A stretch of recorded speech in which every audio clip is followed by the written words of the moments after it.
میں یہ ہم سورہ آل عمران کی اس آیت کو کھول رہے ہیں دوسری آیت کا سہارا لے کر جو سورہ نحل کی ہے.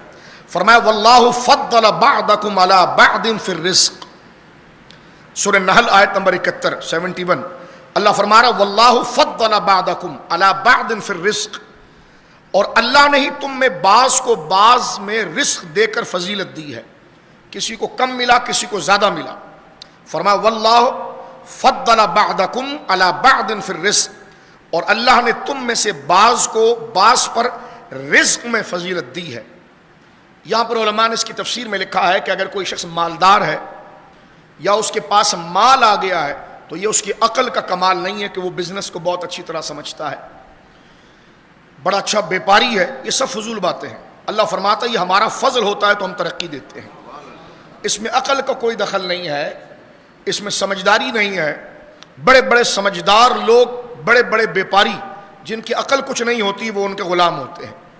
حضرت رحمان بابا رحمۃ اللہ تعالی علیہ جن کا مزار شریف پشاور کے اندر ہے اور بہت بڑے اللہ کے ولی گزرے ہیں، ان کا ایک پشتوں کا بڑا مبارک شعر تھا، بخت غواڑا ہنر مغواڑا رحمانہ. یعنی یہ قرآن و سنت کا ترجمہ یہاں پر کیا کہ خدا سے قسمت مانگو، ہنر مت مانگو. بخت غواڑا ہنر مغواڑا رحمانہ، دا ہنر من بختور غلامانانوی.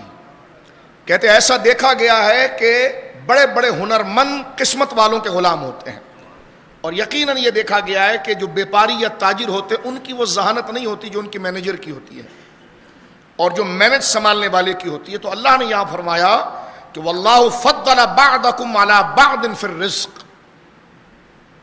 کیونکہ رحمان بابا اللہ کے بہت بڑے ولی تھے اس لیے میں نے وہ شعر یہاں پر ذکر کیا. توجہ کے ساتھ آیت نمبر 71 کا ایک حصہ بیان کیا ہے. صرف اس ایک حصے کی وضاحت کے لیے ہم سورہ زخرف کی طرف پھر آتے ہیں.